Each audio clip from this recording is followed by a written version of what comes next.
بسم اللہ الرحمن الرحیم۔ باب من لا يعود فی الصدقہ، یہ باب ہے اس شخص کے بیان میں کہ جو صدقے کو واپس نہ لے، یعنی کسی نے کسی کو کوئی چیز صدقے میں دے دی تو اب اس کے لیے مناسب نہیں ہے کہ اپنے صدقے کو واپس لے لے، بلکہ صدقے کا مال خریدنا بھی یہ مناسب نہیں ہے، اس لیے کہ ظاہر ہے کہ جسے صدقہ دیا ہے جب اس سے وہ مال لے گا تو اس کے احسان کو دیکھتے ہوئے وہ مال کم قیمت میں اسے دے گا، جتنا اس نے کم کر دیا تو گویا اتنی مقدار اس نے اپنا صدقہ واپس لے لیا اور باقی کی قیمت دی، اس لیے کسی کو صدقہ دے کر کے اسے واپس لینا یہ روا نہیں ہے۔ اگرچہ بیع کی صورت فی نفس ہی جائز ہے، لیکن پھر بھی اپنے دیے گئے صدقے میں دیے گئے مال کو خریدنا یہ مناسب نہیں ہے۔ الفصل الاول عن عمر بن الخطاب قال، حضرت عمر ابن خطاب سے مروی ہے، انہوں نے فرمایا، حملت علی فرس فی سبیل اللہ، میں نے اللہ کی راہ میں ایک گھوڑے پر سوار کیا، یعنی کسی مجاہد کو میں نے ایک گھوڑا دے دیا، صدقہ کر دیا اللہ کی راہ میں وہ جہاد کرے۔ فَأَضَاعَهُ الَّذِي كَانَ عِنْدَهُ، تو اس شخص نے اسے ضائع کر دیا جس کے پاس وہ گھوڑا تھا۔ ضائع کر دیا مطلب یہ کہ اسے مناسب طریقے پر غذا نہیں دی، اس کی تربیت کا لحاظ نہیں رکھا، تو اس طرح سے اس نے ایک اچھے گھوڑے کو ضائع کر دیا۔ فَأَرَدْتُ أَنْ أَشْتَرِيَهُ، تو میں نے سوچا، میں نے ارادہ کیا کہ میں وہ گھوڑا خرید لوں۔ وَظَنَنْتُ أَنَّهُ يَبِيعُهُ بِرُخْصٍ، اور میں نے یہ گمان کیا کہ وہ شخص وہ گھوڑا سستے میں بیچے گا۔ فَسَأَلْتُ النَّبِيَّ صلی اللہ علیہ وسلم فَقَالَ لَا تَشْتَرِهِ وَلَا تَعُدْ فِي صَدَقَتِكَ، تو میں نے نبی کریم صلی اللہ تعالی علیہ وسلم سے دریافت کیا تو حضور نے ارشاد فرمایا کہ تم اسے نہ خریدو اور اپنا صدقہ واپس نہ لو۔ وَإِنْ آتَاكَهُ بِدِرْهَمٍ، اگرچہ وہ تمہیں وہ گھوڑا ایک درہم میں دے دے۔ فَإِنَّ الْعَائِدَ فِي صَدَقَتِهِ كَالْكَلْبِ يَعُودُ فِي قَيْئِهِ، کیونکہ اپنے صدقے کو واپس لینے والا اس کتے کی طرح سے ہے جو اپنی قے کو چاٹتا ہے، یعنی قے کر دیتا ہے پھر اسے چاٹ کر کے اپنے اندر واپس لیتا ہے، اسی طرح سے صدقہ دے کر کے واپس لینے والا ہے۔ تو یہاں بالکل ظاہر ہے کہ پورا صدقہ دے کر کے واپس لینے کا ارادہ نہیں تھا،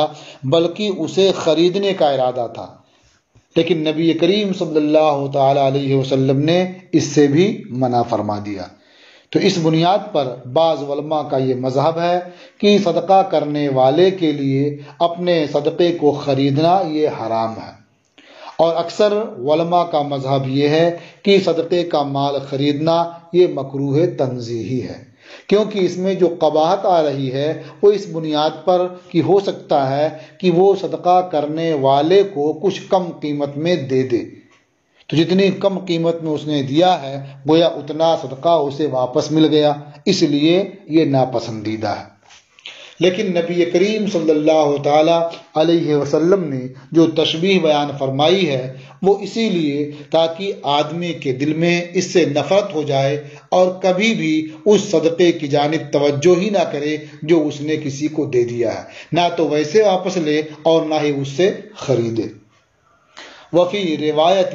لا تعود فی صدقتک فإن العائد فی صدقته کالعائد فی قیئہ، اور ایک روایت میں ہے کہ تم اپنے صدقے کو واپس نہ لو کیونکہ اپنے صدقے کو واپس لینے والا اس کی طرح سے ہے جیسے اپنی قے کو چاٹنے والا۔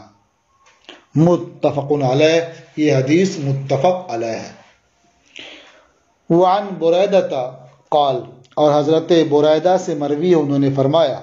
کنت جالسا عند النبی صلی اللہ علیہ وسلم، میں نبی کریم صلی اللہ تعالی علیہ وسلم کی بارگاہ میں حاضر تھا، میں بیٹھا تھا، اذ اتتہ امرأۃ، کہ حضور کے پاس ایک خاتون آئیں،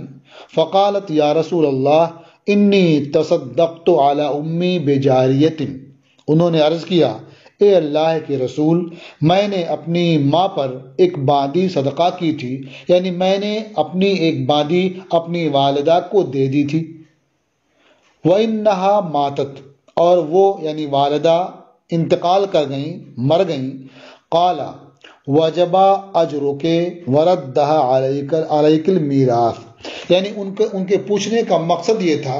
کہ میں نے انہیں دے دیا، صدقہ کر دیا، اور ان کے انتقال کی وجہ سے وہ باندی پھر میرے پاس آ گئی، تو کیا یہ صدقہ کر کے اسے واپس لینا ہوگا یا نہیں ہوگا؟ یہ چیز دریافت کرنے کے لیے وہ سرکار کی بارگاہ میں حاضر ہوئی تھی۔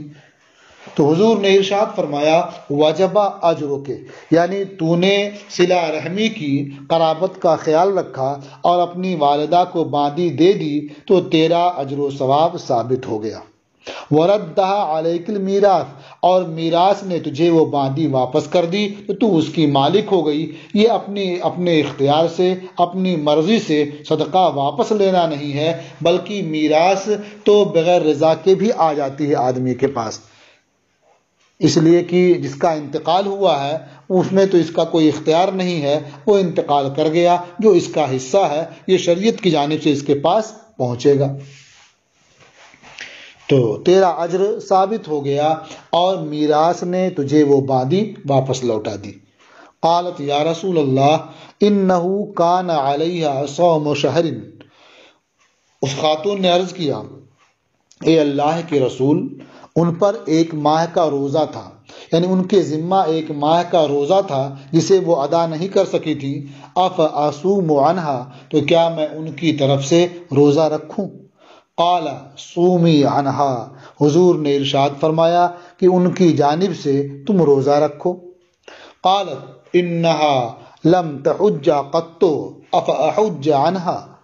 ان خاتون نے عرض کیا کہ انہوں نے یعنی میری والدہ نے کبھی حج نہیں کیا، کیا میں ان کی جانب سے حج کروں؟ قال نعم حجی عنہا، حضور نے ارشاد فرمایا ہاں ان کی جانب سے حج کر، تو یہ حج بدل ہوگا۔ اس حدیث پاک سے یہ معلوم ہوا کہ ولی میت کی جانب سے روزہ رکھنا چاہے تو رکھ سکتا ہے، اور امام احمد ابن حنبل کا یہی مذہب ہے، لیکن امام مالک، امام شافعی اور امام اعظم ابو حنیفہ رحمہم اللہ کا مذہب یہ ہے کہ ولی کے لیے میت کی جانب سے روزہ رکھنا یہ کفایت نہیں کرے گا، یہ روا نہیں ہے، بلکہ جو روزے چھوٹ گئے ہیں اگر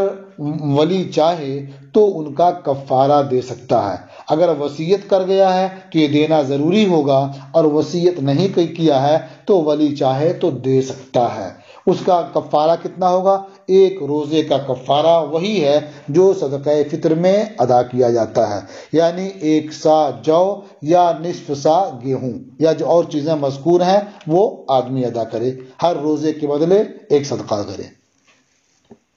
رواہ مسلم، اسے امام مسلم نے روایت کیا ہے۔ یہ باب یعنی باب من لا یعود فی صدقہ یہ ختم ہوا۔